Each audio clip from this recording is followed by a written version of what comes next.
Hello and welcome everyone. So this video is going to be the first lecture following chapter 1 in my Principles of Economics Openstax version. You can go to Openstax site to get the textbook if you haven't already. Go to the site, click, it's openstax.org, right? Click on or hover over subjects, go down to business, and then you can find economics right here, and you can get a PDF version of the text, either for microeconomics, which is what we'll talk about here, or macroeconomics. Now, if you click through, you can also get an HTML version, just like to display on your tablet or whatever. It can be really good to do that just to quickly access the readings.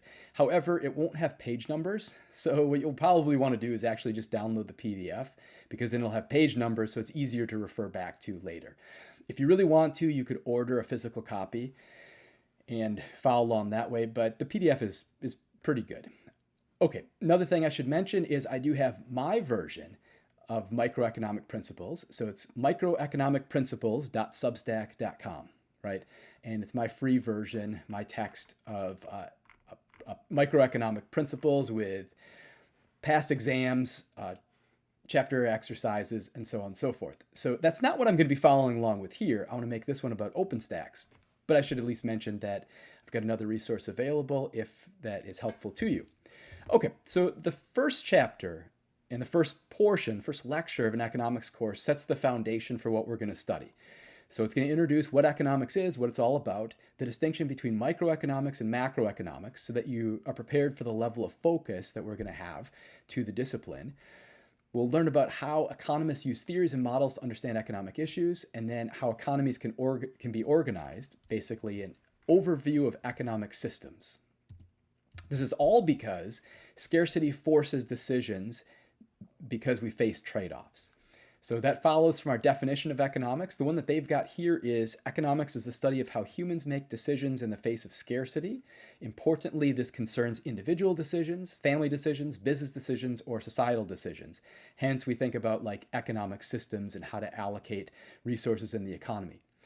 The definition I like using for economics in my course is: economics is the study of how people make choices while attempting to satisfy their unlimited wants with scarce, limited resources, right? So the idea is, because of scarcity, because human wants for goods, services, and resources exceed what's available, we face trade-offs, and those trade-offs mean that we're going to incur costs. Often from the perspective of economics, we'll think about opportunity costs.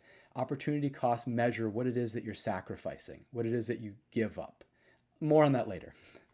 This last item here is more relevant as the foundation for a macroeconomic course, but the St. Louis Fed maintains the FRED website, which has data on interesting macroeconomic data or variables.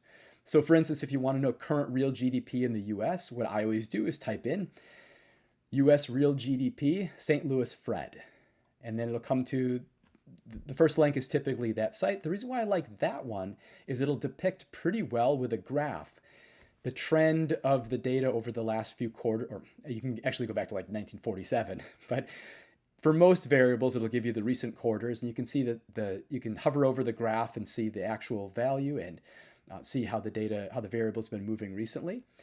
It's more useful, like I said, in a macroeconomic course. Here it says these data will be used often in this course, not so much in the microeconomics course, but certainly in macro. The next slide is kind of silly. Economics in the social media age, and it's a possibility that nobody in the current generation watching this video has, well, you probably still use Insta, I guess, but anyway, so social media is interesting, especially these companies, and then thinking about, well, digital economies more generally. One thing that's really fascinating about digital economy and information, including social media, is that these are situations where there's a really large fixed cost of being able to operate the site in the first place, but a near zero marginal cost of serving one more customer, which makes for a really interesting context. We're definitely not quite ready to be able to approach that just yet. I just thought I'd mention that. And then scarcity is kind of the key problem in economics. The discussion question is, what are examples of critical goods and services? Well, obviously like housing and food, and so on and so forth. And so these are things where scarcity is present, as with everything else, and we have important decisions to make at the individual level, but then also at the societal level. All right, so the next slide. Adam Smith introduced the idea of dividing labor into discrete tasks in his famous 1776 book titled The Wealth of Nations, right? So this is Adam Smith. Actually, like we could say probably, you might have heard of Invisible Hand. We'll talk about that later in this course anyway, which deals with the price mechanism and the price signal. Indeed, this is picking up on one of the really important ideas that was in Wealth of Nations, which is not just that individuals can divide up tasks. Others kind of had that idea by that point, but the revolutionary idea that Adam Smith had was to think about breaking up labor into discrete tasks for trade across individual economic units. So not just within an economic unit, like within a family or within a household or whatever, family or household, within a family or within like a town, but across towns, right?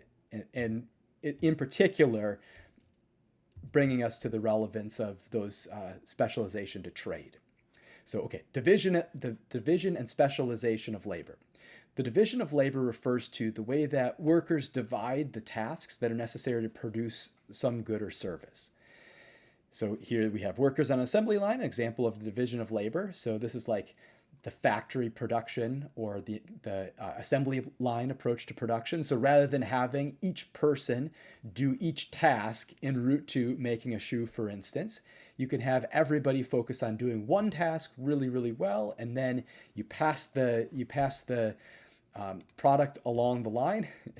Everybody contributes their unique role, their unique labor, and then eventually we get the finished product. And the idea is, and the reason why specialization is really useful, is because we're able to take advantage of individuals' lower opportunity costs of doing one task versus another. We call it comparative advantage, and then generate more stuff overall. So actually kind of a really important revolutionary idea.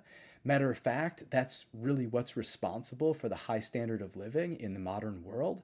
The fact is, you can reflect on all the individuals that contributed one part or another to any of the things that you own, and how much less you'd have if you had to make those all yourself, or if one person had to make everything, or whatever. Okay, so why the division of labor increases production? Dividing and subdividing tasks involved with producing a good or service produces a greater quantity of output. Well, that doesn't say why.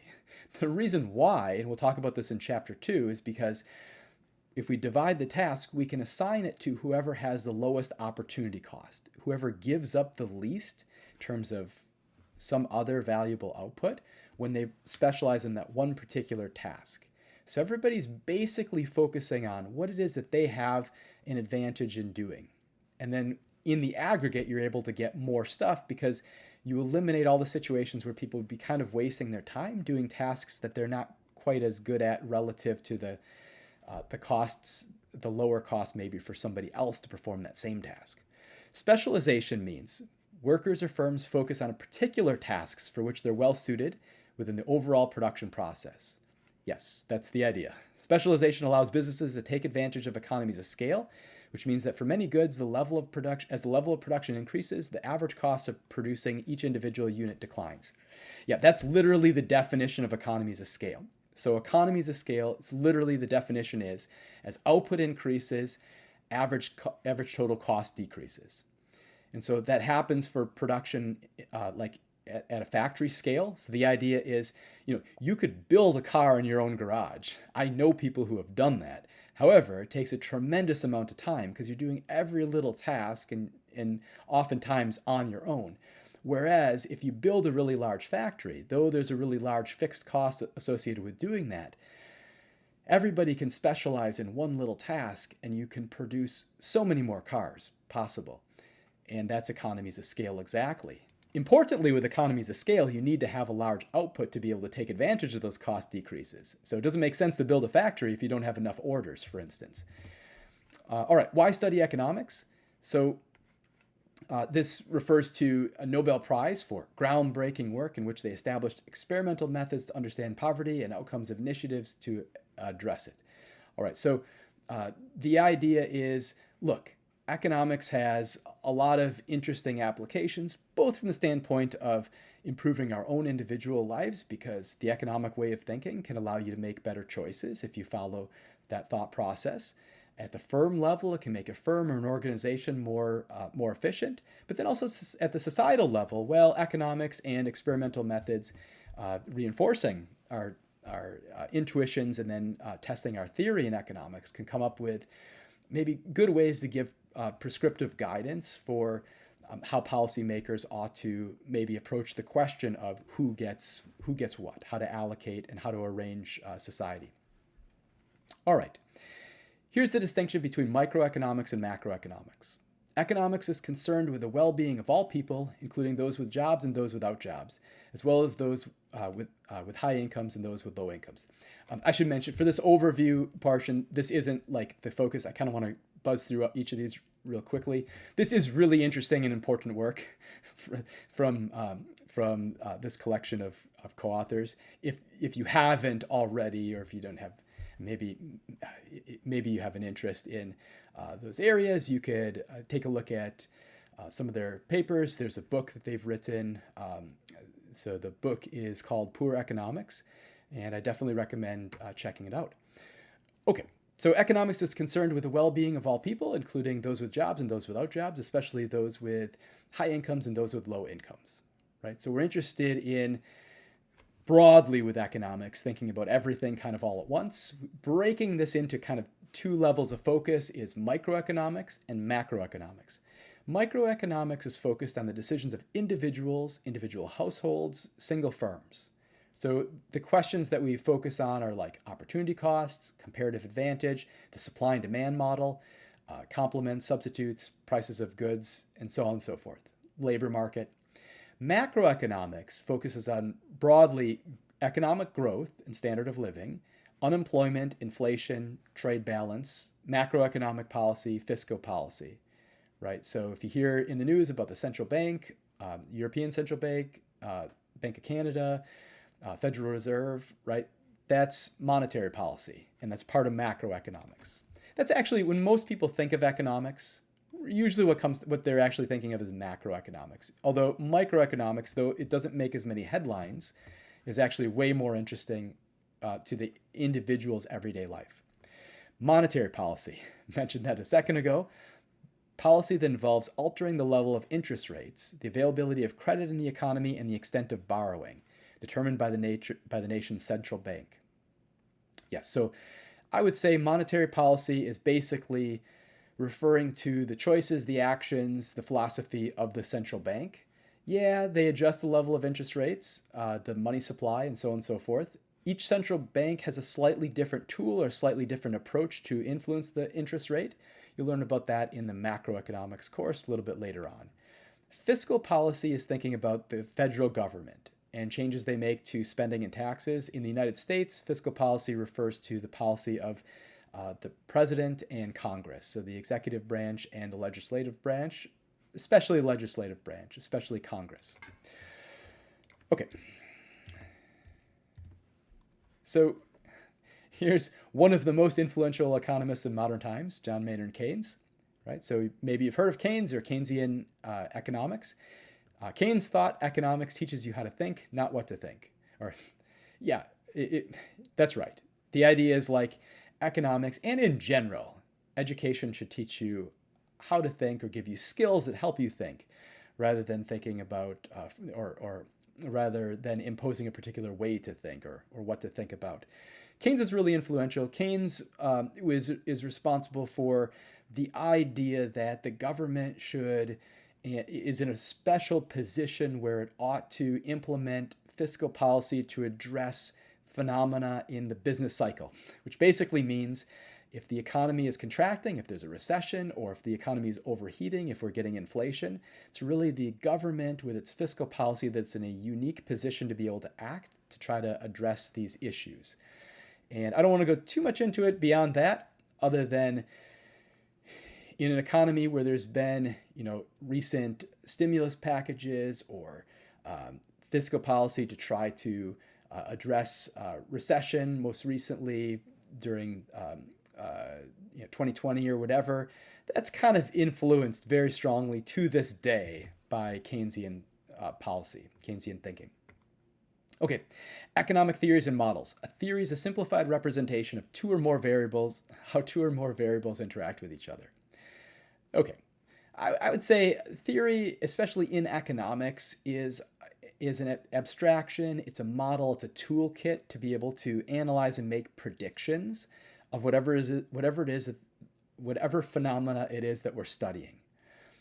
A good theory is simple enough to understand while complex enough to capture the key features of the object or the situation you're studying. That's right. So we want a simple, tractable model that we're able to understand, that's able to be applied. In doing so, to get a simple model, we have to abstract away all the unnecessary complicating factors by making assumptions. Economists make assumptions all the time. Every single one of our models involves assumptions.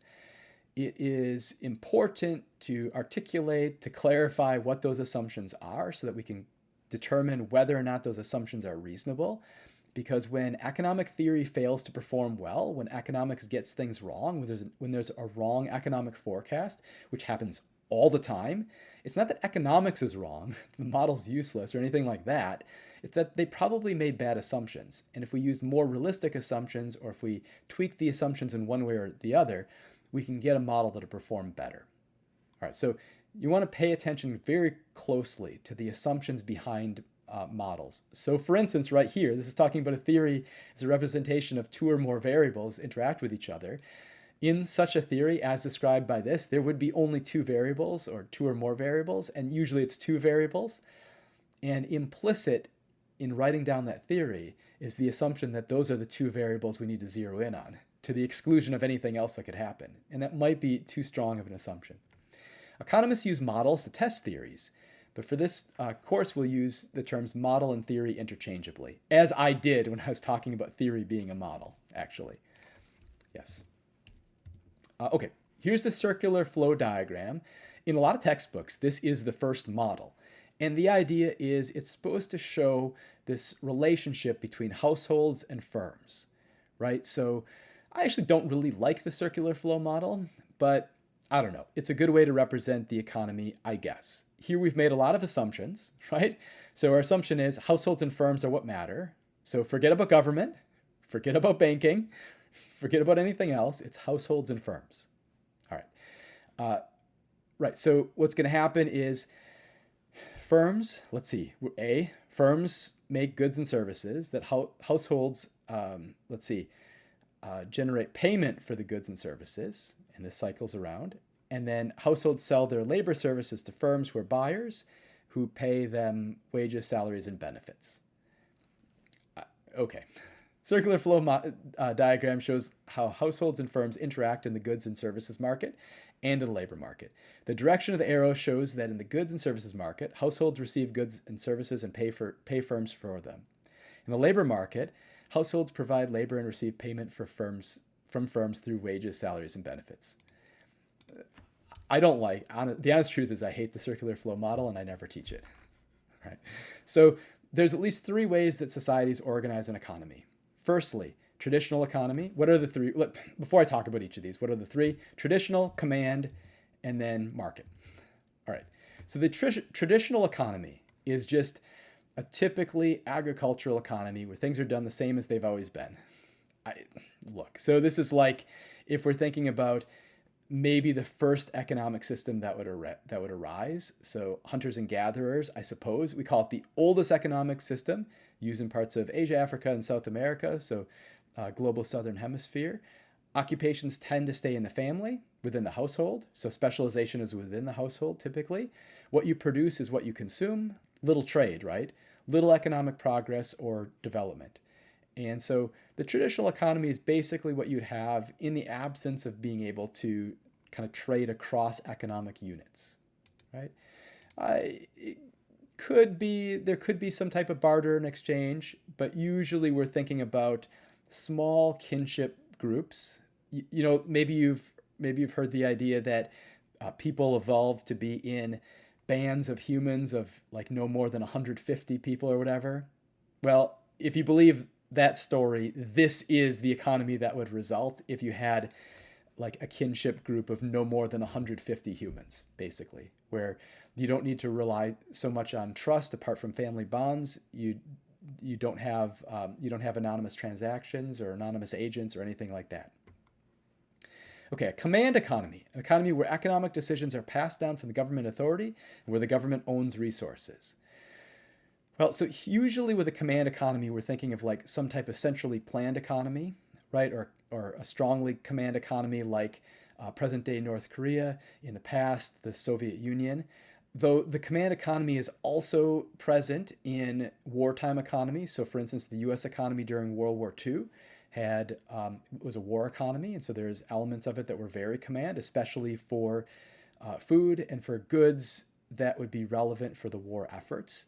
So everybody always thinks of the US as like a market economy. It's like a mixed market economy, but the US did have like a version of a command economy during wartime. Government decides what goods and services will be produced, what prices it'll charge for them. Government decides what methods of production to use and set wages for the workers.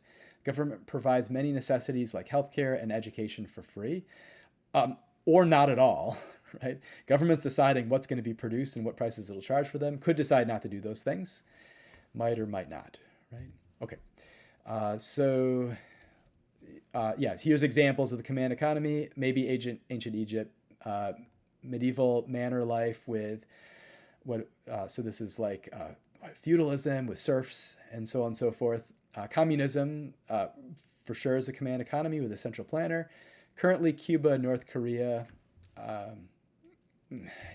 Right. So, okay. Last one, market economy. Economy where economic systems are decentralized, private individuals own resources, businesses supply goods and services based on demand. The key thing with a market economy is the price signal, right? So the idea that prices are created by the interaction of a collection of buyers on the demand side and a collection of sellers or suppliers on the supply side, and where demand and supply cross gives us a price. And the idea is you can think of the price signal as a conductor to an orchestra that makes sure that everybody's kind of playing the right measure, I guess, right? Okay. So we have market, that's the interaction between potential buyers and sellers with a combination of demand and supply, as I mentioned. Demand's representing buyers. In the labor market, buyers are firms buying labor. In the labor market, people are suppliers supplying their labor, but usually people are buyers in an ordinary goods and services market. And then there's private enterprise, a system where private individuals or groups of private individuals own and operate the means of production, resources, and businesses.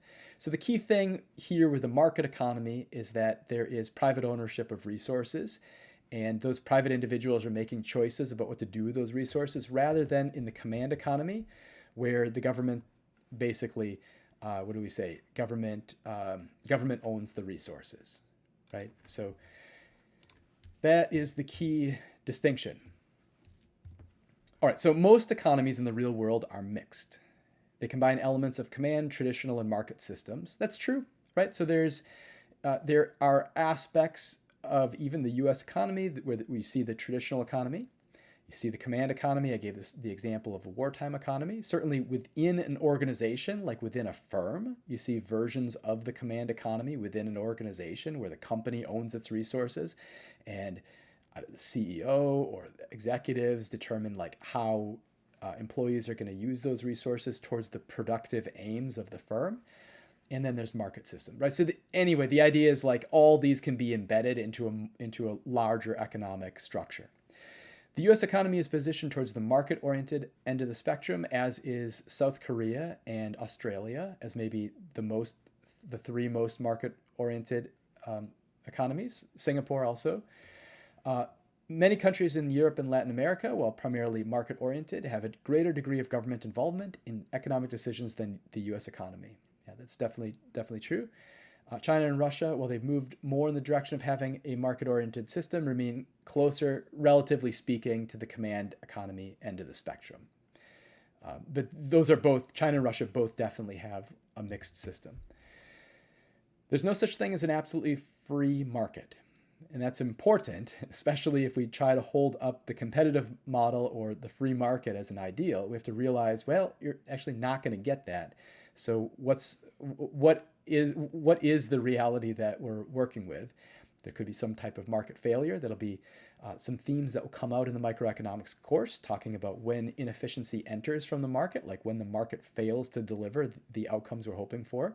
And then that gives scope to regulations, which can actually, in a lot of cases, move the market back towards a more efficient outcome. Regulations define the rules of the game in the economy. Economies that are primarily market-oriented have fewer regulations, ideally just enough to maintain an even playing field for participants. Look, there's a lot other like important goals of regulations beyond that, but okay, generally that's part of the idea. Heavily regulated economies often have underground economies, which are markets where the buyers and sellers make transactions without the government's approval. Right. So like the idea is there is the formal economy, and then if the formal economy has banned particular products that there is a very strong demand for and supply of, or has heavily taxed, then there's an incentive for entrepreneurial individuals to circumvent the formal economy, and that becomes the underground economy. So, all right, rise of globalization. I think this might be the last slide. Globalization is a trend in which buying and selling in markets have increasingly crossed national borders. Right. And in particular, where different stages of the production process takes place across national borders. It's not just trade where one country produces something and then sells it abroad. It is the idea that different stages of production are taking place at different countries.